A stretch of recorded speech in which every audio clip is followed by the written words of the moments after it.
Yo, what's good everyone? Welcome to the channel, the spot where we prove you don't need a monster gaming PC to have a good time. Today I'm breaking down the top 20 open world low-end PC games that actually run smooth without melting your laptop. Trust me. You're about to find your next obsession. Let's start with number 20. The Saboteur.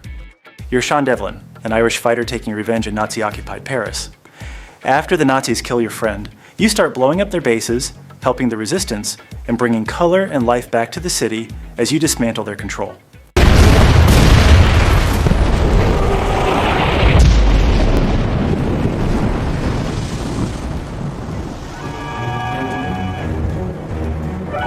Number 19.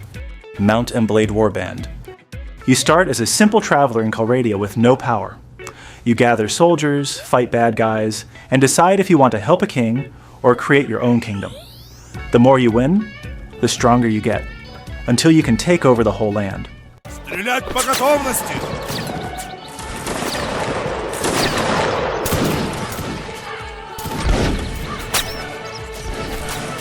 And number 18, Arcania Gothic 4.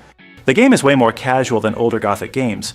No complicated systems, no huge choices, no tough learning curve. Nothing too dark, nothing too gritty. Just a scenic, relaxed, medieval world. A chill fantasy adventure where the focus is exploring, looting, and fighting. Not deep RPG stuff.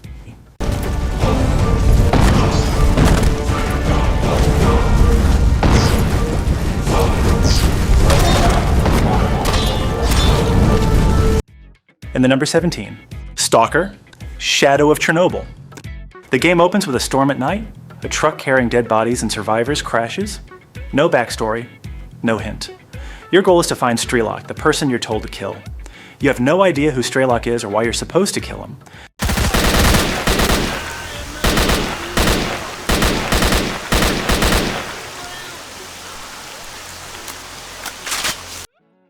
Now let's talk about number 16. Call of Duty Modern Warfare 2.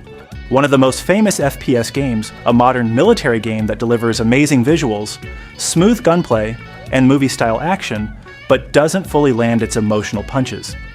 Chasing terrorists, dealing with corrupt soldiers, and trying to prevent a huge attack.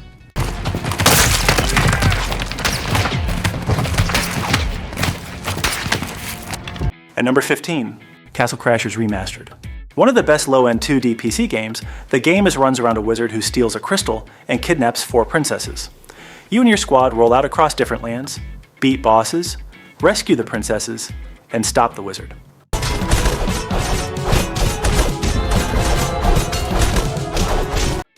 Number 14. Risen, a 2009 old-school RPG game, and even today it's still one of the best games. The combat is really fun, but challenging, and it takes small amount of time to understand it's an older game, but the atmosphere still looks good and gives strong adventure vibes. Ah! Yes! Number 13. Hollow Knight. Dark hand-drawn action platformer where you explore a massive underground kingdom full of bugs, secrets, bosses, and hidden paths. Your job is basically explore the kingdom, fight corrupted creatures, uncover the truth behind the infection.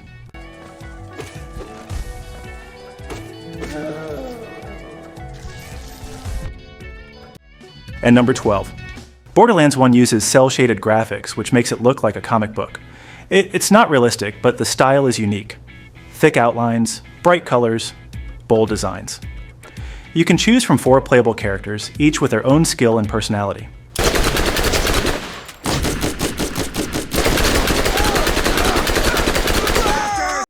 And number 11, Just Cause 1 is basically the OG sandbox. A government agent dropped onto the tropical island of San Espirito, the game inspired by real-world political coups, plus tropical island dictatorships.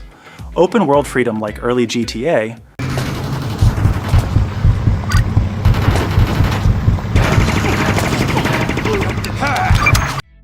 and the number 10, Splinter Cell Blacklist. One of the best, my favorite pure action chaos conventions, and amazing stealth gameplay that made 2005 for the original Xbox. Splinter Cell manages to cater to the expectations of modern games. The game runs smoothly on low-end devices.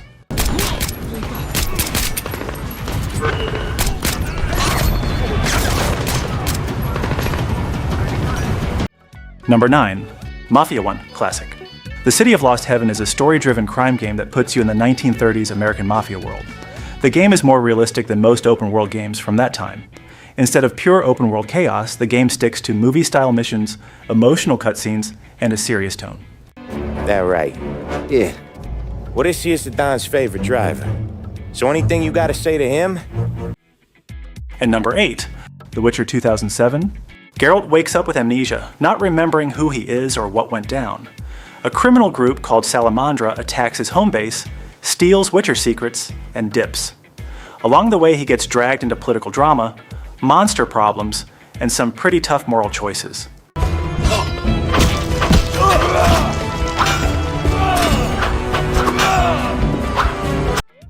Now let's jump into number 7. Battlefield 3's single-player campaign follows Sergeant Blackburn, who's being interrogated by the CIA. The graphics is top-notch, explosions shake your headphones, more and more.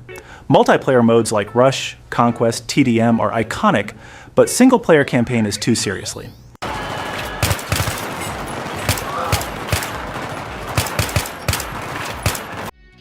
And number 6. Dead Space 3 has one of the best modern co-op and sci-fi horror action game. Advanced weapons and resources make you playable. The game feels like a fast and chaotic. It mixes survival horror with more shooting, co-op gameplay, and big action set pieces.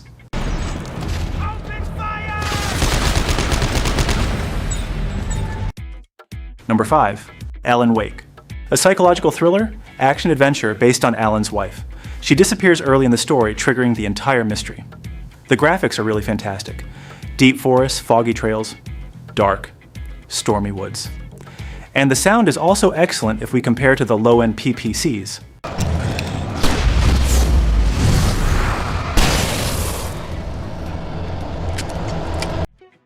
And number 4, Assassin's Creed Brotherhood. Brotherhood is one of the most loved Assassin's Creed games ever. Compared to Assassin's Creed 1, it has a more meaningful ton of side missions. The map is huge with more character abilities, not a huge modding community, but some solid ones exist.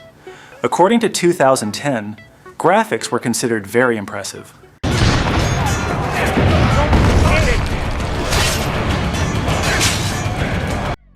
And number 3. Max Payne 3 is one of the insane third-person action shooter game made by Rockstar. The game is older, but the graphics still holds really well gamed, almost like a modern game. The dialogue is raw, gritty, sarcastic, emotional, very noir style. Whatever the hell they were arguing about, it was time for me to add my 2 cents. And number 2. Halo Combat Evolved is grandfather of modern FPS games. It changed everything. Control, story, AI vehicles, level design, all of it. This is one of my favorite games ever.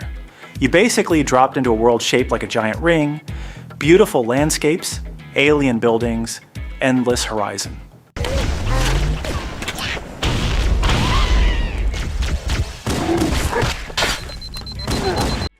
And the last number 1, Fallout, New Vegas. The game is inspired by Fallout 1 and 2. If you enjoyed the game, then visit New Vegas. You play as the Courier, a delivery guy carrying a mysterious platinum poker chip. Someone ambushes you, steals the chip, and literally shoots you in the head, but you survive.